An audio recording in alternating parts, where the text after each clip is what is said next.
What's going on, traders? Julian here doing a market recap for you guys. There are two parts to this video. I really want you to stay all the way to the end. I know that some of you don't have that great of an attention span to watch an entire video. If that's you, stop watching right now.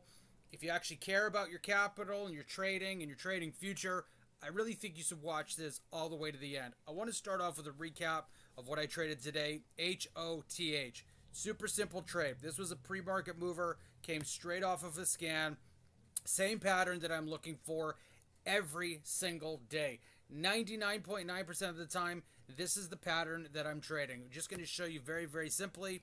The price action gapped up, started to step down. It then rallied, stepped out again, rallied above that VWAP, and then created some trendline resistance. When that trendline resistance popped, this thing broke out right through here on volume. It took out trendline resistance, and what did it do? It ran all the way up to the previous hour, the initial high of the day, which is going to be recorded at about 307. From this breakout all the way up to the top of the market today, right through here, this traded up just shy of 11%. That's my trade on HOTH. It's a very, very simple dip buying strategy that I use where I dip buy a breakout. There's a whole assortment of things that I need to see, but simply trendline resistance breaks out. If the rally is intact, I'm just going to be looking at these previous pivots and I'm going to keep tracking the retrace all the way through. So you can see the price action right through here is retracing the initial move down. It breaks out right through here, retraces to that previous pivot, keeps moving, retraces to that previous pivot, keeps retracing, goes all the way up to high of day. I'm past my 10% profit mark. So at this point in time, if this thing rolls over, I don't care. I'm done. What does it do? It gets really, really weak. You can see, well, you can't see here, but on the level 2s, what you would have seen is a wall being built right through here where nothing is budging. And then I took this thing off. Very simple trade. This is what we do day in, day out. So that is first and foremost the recap. Now I want to get into a cautionary tale, and I want to start off with this stock, ZOM. A lot of people were really stoked on this stock. A lot of people thought this thing was going up to triple digits, and there was just a lot of over enthusiastic quote-unquote investors and traders on this stock. I publicly said, pump the brakes. If everybody's talking about it and everybody's jumping in, you don't want to be the one that takes that same trade. There's a lot of value in being a contrarian. When nobody wants something, there's going to be a very, very small group of smart people that do want it. And those are going to be the people that absolutely skyrocket the stock, where other people will then jump on the back end and they will sell to them. If you've heard about everybody and their dog buying this stock, you really need to back off or wait for the euphoria to pass by so you can start shorting the stock if it's shortable. ZOM. This is something that I was so anti-ZOM. Everybody was getting long ZOM. I kept saying this thing is going to break. It's going to break. It absolutely did. It broke long first and foremost.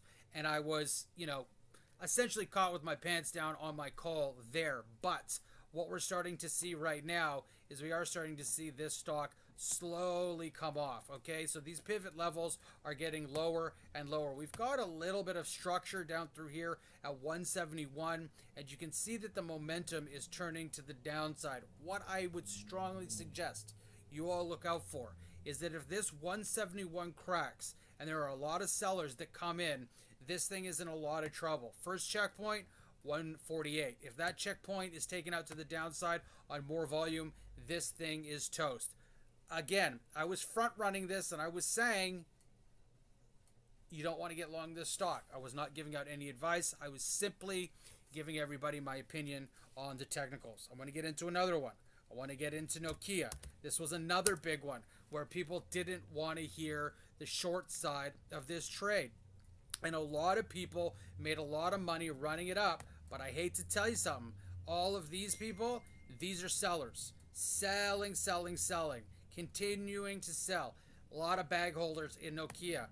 Somebody came to me and asked my opinion on what I thought. I told them you should probably dump this. This person is now in the red deep. BlackBerry. This is another prime example. Euphoria, market euphoria. Is there a nice setup? Absolutely. Where? Right through here. We've got some resistance. We've got a nice pattern that breaks out. You can see there's a buy signal, and then there's some extreme volatility that hits the tape. But people are bidding this thing higher and higher and higher and higher. And then at some point, all of the people that are front running those bids, and I'm using the word in a colloquial way, okay? Not in the technical analysis sense where people are front running. But what's happening here is that these are the sellers that bought in down through here, and these are all bag holders. And I was saying this is going to happen. People are going to take this thing up to an extreme high. It won't be able to be taken any higher because once all of the buyers are in, who's left to take it higher? Nobody listened. That's BlackBerry.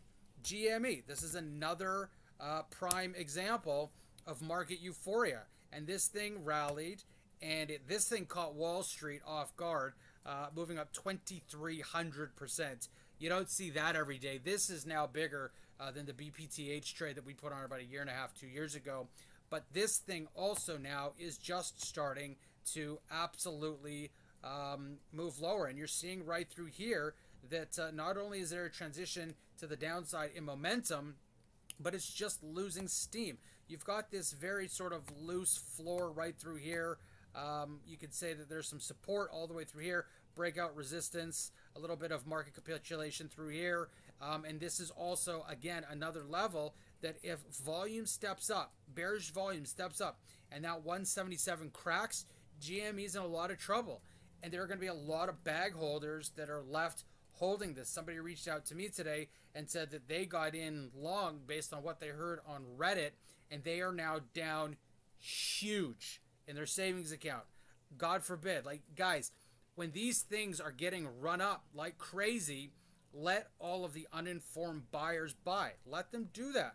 But if you're an actual trader, you want to be hanging back in that tall grass, waiting to attack the longs by getting short when there are no more buyers. I'm going to talk to you about AMC, okay? This is another one. This thing rallied all the way up, and these charts look very, very similar. Beautiful thing about this, and this is a segue to the end of the video, is I'm actually short this right now. I've got in the money puts. I'm taking advantage of the short side, and this came a few days ago. There was a gap down 12.5%, and I put risk on, and this thing stepped down, got a little bit of a rally, gapped down, moved lower, and it's just stair-stepping, and it's now taken out 3 of my my profit-taking targets, and I'm so far in the money right now. Why the hell wouldn't I hold it? The principal point of this entire video, guys, is that there are going to be sort of two sides of the market. The people that don't have a clue, and for all of those people, I feel really bad for you. I'd love to help you, but there are going to be the people that don't have a clue, and then there are going to be the people that know what they're actually doing. And you can see this stuff from a mile away. And when all of this passes, AMC, GME, Nokia, BlackBerry, ZOM, when all of this stuff is in the rear view, you'll see that this will happen again, and there will be another host stock that we will all love short term, that is going to the moon, diamond hands, rocket emojis, kiss my ass. It's a short. You will see. If you have any questions, let me know. I can help.